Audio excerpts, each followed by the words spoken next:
Hello and welcome. We are here with a new episode of Truth Bombs and Bloopers. And for everybody who has watched our previous episode where we talked about stress, we went into conscious manifestation because stress is also and very often related to unconscious thoughts in our head that spin around like a carousel. And when we achieve to become fully present and don't really judge the outcome or fear the outcome, and we start to accept what is, and that there is a logic behind everything, how it happens, we can really achieve a less stressful life. And that's how we would like to start the conversation. Priska, you told me before that you went into the theme of acceptance, acceptance of the moment. Can you tell us a little bit more what you discovered, what you experienced with that? Yes, I'd love to share about that. In order to be aware or spiritual, we don't have to sit on that pillow or have a crystal in our vagina or whatever. We don't have to do all stuff. We just have to be present. And if this is something that if you like to dance. If you love to go out in nature, to have a walk there, do that. For me, like my dog walks are like the meditation time, to really ground, to connect, to come back home in my body. And I think this really is very important, because many people think, oh my goodness, I cannot sit in stillness, or I cannot do this. And then they feel like I'm just not made for that stuff. But maybe you just have to translate what it means to you. When do you feel like, oh, I'm arriving in the moment, I'm getting into the now, I can feel myself again, I can be present with my feelings. And I think this has so much to do with acceptance, because of course, in order to accept something, we have to know what's going on within ourselves. And very often we are so like, because we don't want to accept what is going on in our feelings, we push stuff away, we numb, we eat, we watch Netflix, I don't even know, drink red wine. I love all of this, but like it can become something negative if we like use them as some pushing away mechanism of what it actually is. And what I just like, acceptance is in my life's work of the Gene Key. So acceptance is something that's very big in my life. And the shadow aspect of acceptance is like constriction, when you have all these rules, when you don't breathe fully, when you keep yourself small, you put yourself in a box, you try to contain everything. And I think this is how the world operates in so many ways. We try to put people into drawers, and we try to label everything. And in order to really be free, to really be who we are, acceptance is the key. And acceptance is the key in the sense of we have to stop judge ourselves up and foremost, and others, of course, because when we stop judging ourselves, that's when we get really free. That's when we can sit in pain. That's when we can sit in anger. That's when we can sit in frustration, in joy, in bliss, in ecstasy, in all of the feelings. We don't have to put the bad or the good label on them. We don't have to restrain or constrict ourselves in our expression, but because we can just be who we are in the now, without knowing what's going to happen from there. And this is for me where the true freedom lies, because then we really are in the present. We don't need to have a plan. We don't need to, have an agenda. When we can just be with what there is, that's when we become truly also like open to the divine guidance from above. Maybe you can say something about that as well, because I mean, like we both are, you're a manifesting generator, I'm a generator, so we are here to respond. And if we are not open, we cannot see the signs, we cannot see the signs. Oh, it's time to do that now. Or if we, for example, are in lack mentality, we're constantly thinking about, oh my God, my money, we cannot see the doors that are opening, for example, now in Corona times. And I mean, like, it's such a, I mean, I get it, it's such a fearful thing, because so many people's existence literally is on the verge of collapsing, because I mean, like, especially in culture, I mean, like, you work in culture, I have worked in culture, I mean, I know how it is right now for many people there. But to really stop being on focus on, oh my God, what's happening, and relaxing into the moment, and like accepting this overwhelm, the fear, everything. When we do that, we can all of a sudden see new doors opening. Maybe like that you can do something that you never thought about before, because all of a sudden people start asking you, hey, do you give teaching classes online, or do you do this or do you do that? And this is when we can respond to it. Yeah. Meditation has so many forms. That's really not just sitting and closing your eyes. It can be while you're cooking or while you're in the shower. Whenever you manage to calm your monkey mind and get into that different state in the brain. And acceptance also means that's not just a blissful feeling. Acceptance also means that I don't judge if at the moment my feelings hurt, but I really sit with that painful feeling. And acceptance also means, for me especially, that I always know I'm not alone, that the universe is helping me. I just need to trust that I can surrender to the moment, and then that there will be a next step, but I cannot clearly see it yet. Yes. And very often we think, and that's where the stress comes in again, we think we need to push, we need to rush, it's supposed to be hard, and we need to kind of work against life. But acceptance means I can trust that life is always with me. Yes. I really think the most important part, what you said, is the non-judging part, to really stop judging the so-called negative feelings. Because like the thing is this, like negative feelings does not equal suffering. That's what we think, but that's not true.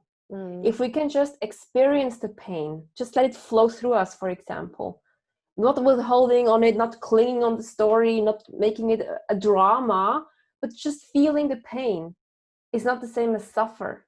Because the suffering starts when we actually start resisting what is happening or what we are feeling, or when we are afraid. It's okay to feel afraid. Everyone feels afraid, just nobody talks about it. Like, we all know what it feels like to be afraid. Yeah. The problem is that we don't give it space, that we cling onto it, or we push it away, or we make it our life stories to build our whole life around fear. That's when it becomes destructive. But when we can just accept, okay, I feel fear now, and really be present with that fear, or I feel sad or angry. Oh my God, anger, total different story for us women, especially, because, oh my goodness, an angry woman, that's like something that is so not accepted in our society. But man, we are angry too, to really be in that rage, in that sacred rage, and to just express it in a healthy way. That's something so powerful. And when we can open this door to the so-called negative feelings, we automatically open the door also to these beautiful feelings, because you can have access to both sides. Yeah, and you sometimes need to see the other side, or go through the other side and experience the other side first, to see the for you positive side again. That's just our mind who does the label: positive, negative, good, bad. For our soul, it's all about the experience. And it's like, if you have like your whole year is just full of sun, you would not appreciate it as much as if you had a long period of rain, and then suddenly the sun comes and you really. And the same goes with every crisis. Or a phrase that often helps me is also, this will pass. Yes. It's a period. And whether that is a transition that I feel in when things don't feel aligned in my business, or whether that's when some of my children go through a difficult phase where I kind of don't recognize them anymore, or something is transforming in them that I think, okay, also or in the relationship, all these really uncomfortable feelings eventually are here to help you clarify again, what do I want? what's next, what when you use it, when you don't push it away, when you don't, that's yes, the point. yeah. Mm-hmm. Because of course in a relationship, when there's separation, if you could just keep ignoring it and think, oh, this shall pass too, it will pass, but it will not go away if you don't address the I mean, of course, in a relationship, there are always times of, more separation and then closeness. That's totally normal that you have these kind of waves. And at the same time, when there's a big problem in your life and you keep ignoring it and you keep pushing the feelings away and you don't address them, nothing will change. They just come back even heavier. That's the key, is that to really embrace it and say, okay, what's the lesson in this? What's there? And while embracing it, knowing that it will pass, because again, it's not that here to stay. These feelings are never here to stay. Yes. They're here to touch us, and then they go again and it's like nature, like trees, they grow, they have beautiful leaves, they have maybe even fruit, and then they fall down and die. Everything dies, and in the spring everything comes back up. That's how life is. It's exactly. And that's of course easier said than done, because whenever we feel the pain, whenever we feel not in alignment, we want to change it immediately, and just feel this blissful state again. So what are some tools that you use for yourself whenever you try to accept things? Well, I think the problem is, you just said when you're not aligned, and I think that's what most people think. You're not aligned when you feel negative, or negative when you feel some off feeling. And I think the point is, we can still be aligned in those feelings. This is what I practice, like really, finding alignment within the sadness or the fear, and reconnecting to the divine through the feeling itself, even getting closer, finding the hope, finding the faith, finding the trust, and I think this helps me a lot, not fighting against it, because I'm a natural fighter, I'm like, oh my god, I don't want that, like, go away, and trying to find strategies to fight it. I'm a fighter, not a runner, but a fighter. But this doesn't help it neither, because then it just gets bigger and bigger and bigger, and the resistance builds up and builds up. But to really let go of this fight and surrendering or accepting the what is, and this really, really helps to really just be the sushi roll for a day, to really roll up in front of your TV, watch whatever movie makes you cry, and just be there in that state, not with like pitying yourself, but really just being okay with a sushi roll day. I just try to imagine you as a sushi roll in the blanket. Oh my god, this is how I look like all rolled up. Yeah, it's okay, to be just going through those emotions and to accepting these emotions as part of life, knowing, as you just said, this shall pass too. So this is my key, like really being like in German there's a word durchlässig. Porous? Yeah, I know exactly what you mean. These little things that have like little holes, so that it can seep through it, so that you can the feelings can just really seep and flow through you, so that you don't block them or withhold them, but just being part of this wave that is touching you. Like, let yourself be moved by it, and not trying to hold it together or being whatever you think you have to be, and giving yourself the space to be present in those feelings. And of course, I get it, you cannot always have that. If you have such a feeling within a meeting with a very important CEO or whatever, maybe you cannot just sushi roll at that moment, but to really give yourself space to do that later, to just really take time to be present with yourself. I just translated it. It's really, as you said, either porous or penetrable. Being penetrable, like transmissible. Yeah. Transmissible. Yeah. Okay, so you guys get you get it. Okay, like this, like really this. I think this is my number one tool. And talking about feelings. I'm a talker, obviously, and it helps me if somebody asks me to talk. This is even better. You know, I want to talk about it, and then I can really just get it out of my system and work through it, and also realize, oh, okay, that's actually just it's not that big as I thought it was. Yes. Yeah. There's hope. And you? So for me, it's often before I can talk about it, I kind of need to go through it on my own first. And what I often do, I try to see myself from above, like as if I would stand on a cliff or on a mountaintop, and I see my small self down there, and I just try to see the whole picture and what advice I would give my little self or lower self down there. And then I often just do automatic writing to kind of get all the junk out of my system, and then see what my clear self would tell me, kind of this, really listening to an intuition's wisdom. Yeah. And then of course also talking once I'm ready, once I feel like I myself found the next step of solution, then I try to, and that of course helps because other people see the whole picture clearer than yourself.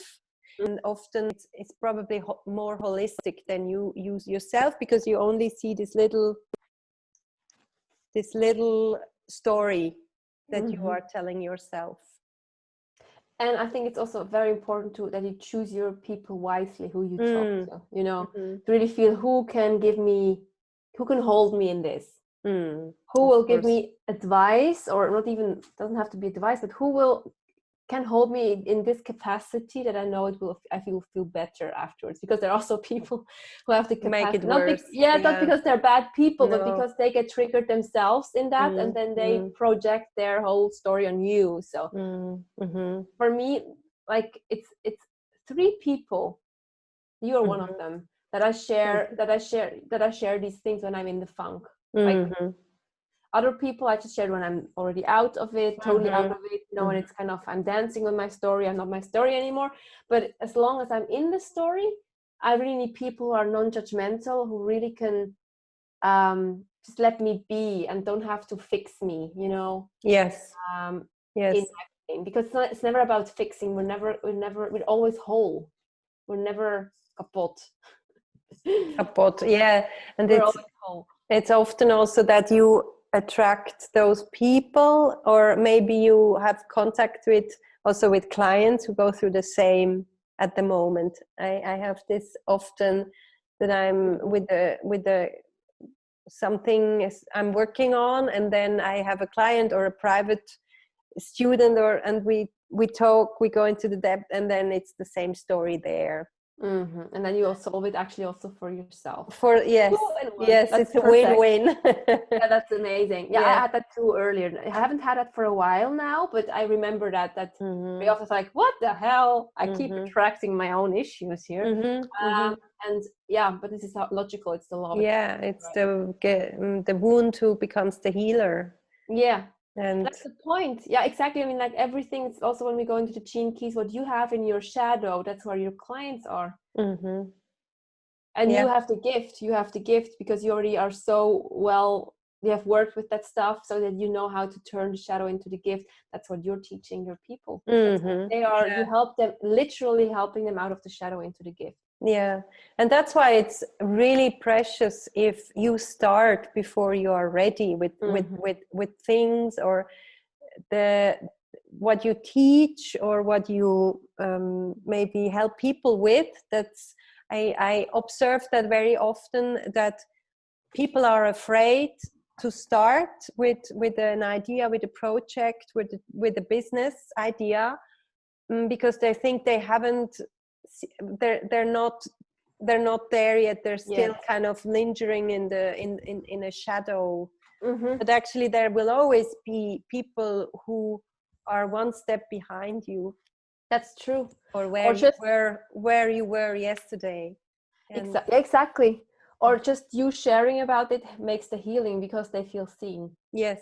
That's also what often happens. Yes. You know, that because like there's such a power in feeling seen within your own pain. That it's not about solving, it's not about fixing, but just being seen, to be acknowledged, and to see, oh, I'm not crazy, or there's nothing wrong with me. It's just it's just how it can be, right?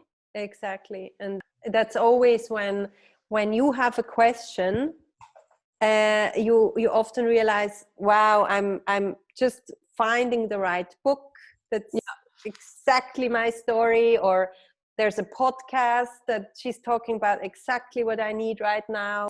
That's how life works, and that's where we can really trust that life is always with us, never against us. Yes, everything happens for us and not to us. Yes. And I think this is a very deep wisdom. And I think also when we come back to the manifestation part, the conscious manifesting, I really believe that trust is actually the key part. You know, like really trusting that life is there, like that it wants your best.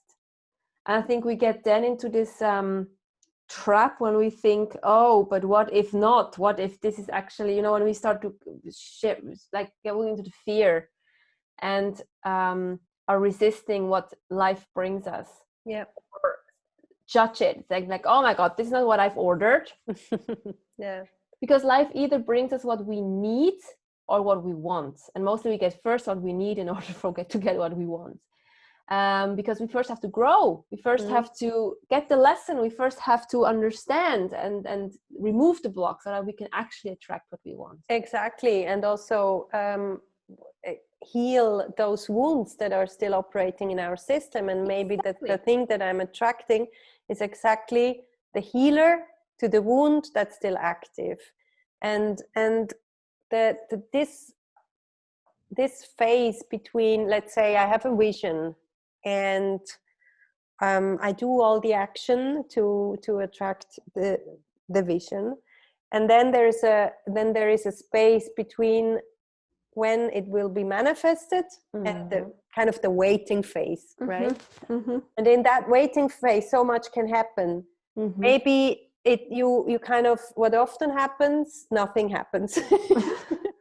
And you get nervous and you get angry, and then your monkey mind starts again.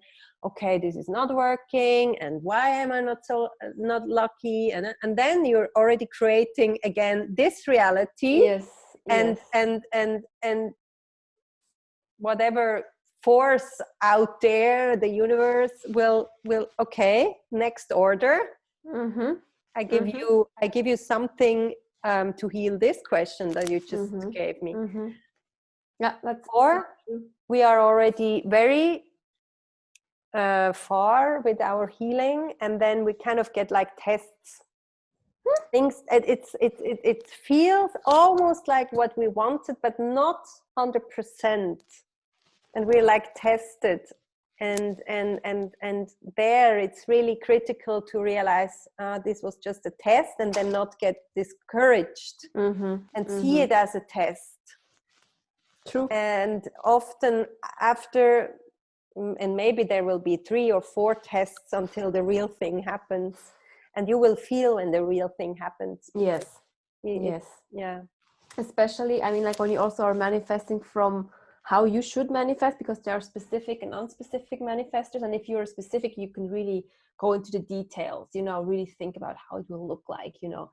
And then you will see, because you're manifesting details, okay, it's there. And then of course you also have to responding feeling to that. And the unspecific manifestor, for them, it's all about getting into the feeling. Like the details, you can use the details to get into the feeling, but it's all about the feeling. And I think even that this is even a more powerful attractor, because like emotions they determine everything. They determine our auric field, what we're attracting. Like people always say it's the thoughts, and of course the thoughts can influence our feelings, absolutely, but sometimes it's also the other way around, that us creating a surrounding where we feel safe and have good emotions can also affect our thoughts. Of course. So that we also yeah. don't, or if we feel safe, that we feel seen, that we feel heard. Yeah. And I totally lost my thread here, but I think No, I mean, we could pick the thread up with an example. For instance, I mean, in your business, you are helping people to manifest their dream partner, soulmate, absolute love. Yeah. And let's say someone is still very there is still a lot of pain in the inner child from past experiences with past relationships, or even from childhood when there was loss, abandonment, or some kind of violence, whatever, and there is still a lot of pain, and we create from that vibration of that pain. And let's say someone is working on healing this inner child and all the wounds, and then you don't really know when you are healed, right? You can only the only way to get a feedback is what you attract. Yes. And how you feel. It's also how you feel in your body, because then you totally see your world different, you know? Yeah, but sometimes, isn't it sometimes that you actually feel totally okay, but there is still a program in you that thinks I'm not enough, or no one wants me, but actually you are like in life you're feeling great. That's just coming up in a very deep layer, and you are constantly creating that, let's say, in the field of relationship from that vibration. So there it's very visible who you attract. That's certainly true. Yes, like also how, for example, we had just had a client. She thought of herself as a couch potato, and she was like, oh my god, my life is just passing by, and I have missed everything out. She was single, freshly divorced, and she was just like frustrated. And now after working with us, she's like, oh my god, every day I get up and think, oh my god, maybe I'm going to meet him today, you know. And she's like just in a total different space. And I think this, of course, she hasn't manifested it yet, but she sees people are reacting on her. People, you know, meet her in a total different energy. She goes also out, she goes for a walk, something she never did. And she's just excited about her life, and she feels sexy and like a vibrant. And then I think this is the first thing that you feel. And I think for her, for example, it's now important that she doesn't think, you know, because she was like also asking, is it wrong of me to, you know, expect that I might meet him? And the answer is no, there's nothing wrong with that, as long as you are not let down if you don't. That would be like that would be then like the bummer if you constantly, I didn't meet him again. But she's like, oh, whatever, you know, it's just she's open, and this openness together with this expectation is so beautiful. And I'm so sure in no time she will attract the person that will really match her, who she is today, and not who she was before, in her true essence, because she's so vibrant, she's so alive, she's a total new person. And this is the beauty of it, because you feel it first, and people, when you feel it, other people will feel it sure too. And it still can take a time, you know, until you manifest it literally, because sometimes, especially with soulmates, it can take some time, because of course they also need to get into your vortex and life, find a way to bring you together. But to really stay in this trust and knowing that your life already is amazing now, and it's only getting better from there.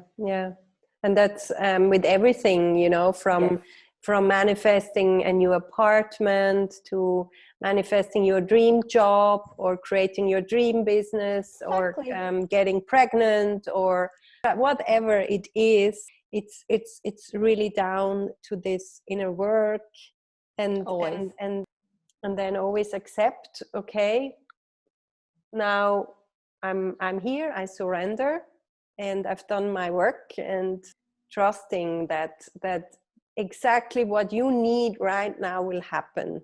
This is it. I think this is actually anyhow the key to a happy life. It's about really loving the shit out of yourself and being so compassionate with yourself as you can be, because we will still fall down, and we think, sometimes we will think we're just fucked up, which is totally fine. But just being present and to just be trusting that everything is part of the journey, and that the journey is the goal and not the goal is the goal. Because I just wrote yesterday a post about, like how when I was single, the time when you knew me very well, when I was like in my, these little things that you love when you're being single, like I was eating dinner from the fridge. Sometimes I spent the whole weekend naked, in my bathrobe. I drank, I was hanging out of the window to smoke a cigarette because I didn't want to smoke in my apartment. All these things I knew I would never hold up when I would be in a relationship, because you wouldn't do these kind of things. And this was also kind of a block in the beginning, because a part of me loved these little stupid rituals. Of course, I had also healthier versions of life, not only alcohol and cigarettes and whatever, but like these little things, like just binge watching Legend of the Seeker all weekend long, all these things that you can do when you're single. And a part of me was afraid of losing that, and to really accepting, hey, this is now, really enjoying the shit out of it and looking forward to something new. Like this was my key there too, to really fall in love and accepting my single life, knowing I can enjoy that now, because there will be a change, because I really, really wanted that relationship too, right? So like, and maybe also then knowing or trusting that you don't have to, that there is even another solution that you haven't even thought of, that it's even better than what I'm holding on to now. Exactly. That there maybe is a partner who loves exactly the same things, or that maybe there is that job who unites all my talents, or that there is an apartment and I will have nature and the city next to it. I don't have to choose. 100%. Yes, this is exactly what happened. Like we have now our own, because it was this sacred Priska bubble that I had, and now we just have this. I still have the sacred Priska bubble, and I still drink alcohol, like red wine from the bottle when he's gone. Only when he's gone. Only when he's gone, I'm doing that. And sometimes, not always. Exactly. But we also have our thing. We dance in we have our dancing parties in the living room, and we have our hibernating days, and we have our dream days, and our we have all these beautiful other bubbles that we create for ourselves. So it's only more, but it really helped me back then to really fall in love with the life I've had, knowing that there will be an end, and there will be something else, and something new, and something even more exciting. Yeah. And what if that phase of not accepting what is goes on and on and on and on? Then you have to do some work to do. Yeah. Like that's when we keep repeating a pattern. That's when we have to change something from within. Because then we cannot blame the outside anymore. I mean, like it's not that we are, I mean, like this, we are interconnected, and it's not everything is just, in my opinion, everybody has another opinion. I don't believe that we manifest everything, because we're part of everything, so it's also, stuff can happen in sense of where you didn't have like a saying, maybe you did very unconsciously, but still, if something keeps happening over and over again, then we have to turn inwards. It's just, otherwise the blame game just doesn't work. It never does. It just never does. Yeah. And also you always see what you are looking for, so you will probably see the reality that you want to see. And I could sit next to you and you would see a totally different That's so reality. funny that you say that. I just saw today a picture on Facebook, and it showed like it was a drawn picture, a sketch of like a train that went up went up a hill. Yeah. On one side there was the did you know it? The mountain. No, on the other side was the beautiful view. Yeah. And they were sitting, the two people were sitting, and one just saw this mountain, and it was very close and narrow and nothing, and the other one had the whole view. So the only thing that actually both is true, like there's a mountain and there's a view, the question is just on what are you focusing on. Exactly. And you focusing on what's inside you. Yes. And what you make of it, it's also about really sometimes it really is about putting another focus on things. For example, when you have pain, physical pain, I'm very bad with physical pain, seriously, I'm really not good with physical pain. And to then still align within that and focus on the good things, but still it's a choice that we can make. It takes more willpower, it takes more discipline, but there's also parts in your body that don't hurt or that feel okay. And it's also okay to sometimes have a meltdown and just cry and be pity yourself. I do that too, but like just it's all, we always have a choice. Yeah, exactly. Yeah. Yeah, I just remember when I almost lost my foot once Yes. when I was traveling in Nepal, and I always thought when I will not be able to move, it will be the end of the world, and I just realized actually I still have a foot. So what can I do with that? Even if I had my leg up there for a month, and could not move, but I could concentrate on all the other parts that were healthy, and I was so grateful that I still had a foot. Yes. So true. Yeah, sometimes we need those hammer experiences to really accept what is. Yes. And of course, it's like easy for us to say you still have both feet, but still, I think, I mean, like there are so many inspirational people out there who really lost everything and they still can be happy. And I always think, man, we really have no excuse. We just don't. Yeah. We just don't. And this doesn't mean that I'm with this judging people who do have mental issues or who are depressed or whatever. I mean, depression is real. It's a sickness. And at the same time, we also have some power to change things if you really like dare to go into the pain, dare to like be swallowed by the pain and be spat out on the other side to start a new life. But this takes so much courage, I know. Yeah, and also I think there are several stages also within depression. 100%. 100%. Yes.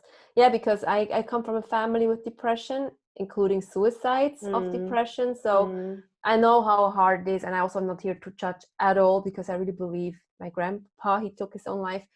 For him, it was the best solution. I honestly believe that. Not that I'm like thinking, oh yeah, do it, but who am I to judge his journey, man? I'm really not here to judge, and I really saw he tried everything, and this was his way out. And yeah. But what I hear is very happy now. Yes. Yeah. So to make the closing sentence, do you have a nice quote about acceptance or something that we always have a choice? I think that's the thing. We have a choice, and there lies such a big power. A choice to embrace instead of reject, and a choice to be whole and not to be broken. Yes. Amen. Amen. Oh. Yeah. You? Thank you. Anything? A quote or a nice. You're the Christina wisdom of the day. The Christina wisdom, the nugget, the truth bomb of the day. Yes, please. What comes to mind is like seeing the little things and accepting the little things, because one day they could be really big. Often we're not able to accept what is here, and when we focus on the little gratefulnesses that we have each day, then it's much more then it's much easier to accept the present moment. So kind of like doing a gratitude journal every day, I do that every day, to write down 5 things I'm grateful for, and I feel such a huge openness and acceptance for what I have if I do this practice. Beautiful. Love it. Thank you. So thank you again for fun, and today was kind of a we didn't know where we go conversation, just accepting what comes and not judging it if we're just talking nonsense. And exactly, so much nonsense it wasn't. It was just a bit various. Let us know where you are in the world, and what was your nugget of the day to take out of, or maybe you have to add something. And if there's anything else that you would like us to talk about, we would love to hear your voices, because we know you're watching, but you're very silent. So we would like to hear your voices. And thank you so much for being here, for watching. Until the next time, with Truth Bombs and Bloopers. Time. Bye. Bye.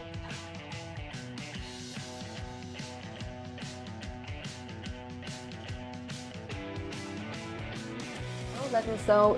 Blah, blah, blah, blah. Okay, this is a blooper. You can cut that. Truth Bombs and Bloopers. Und Christina. Jedes Mal kommt eine neue Mischung. Krishna. Christina and Krishka. Oh yeah. Share your voices. Okay, hör nicht zu. Es wird niemand mehr zuschauen. Nee, alle sind weg. Wird auch weg. Schauen wir, was sich ergibt. Das heisst ja auch, dass du die Einleitung machen. Genau. Weil du ja die letzte gemacht hast. Stimmt. Weil du die ja so gut gemacht hast. So gut. Noch nie so gut die Einleitung. Immer die blöden Guck mal. Ich schaue zum Fenster raus. Also gut. Noch schnell eine Frage. Immer zu dem grünen Knopf rauf? Ja, nicht immer. Ab und zu. And actually that's why we love the bloopers so much, right? Because it's things we wouldn't accept. Yeah. Actually. Yeah. Went wrong, and the bloopers of life are exactly that. These mistakes we make, or the not so serious stuff that we make it to something special. We're loving our bloopers. Okay, we're serious. Hello and welcome, Christina and Prishka.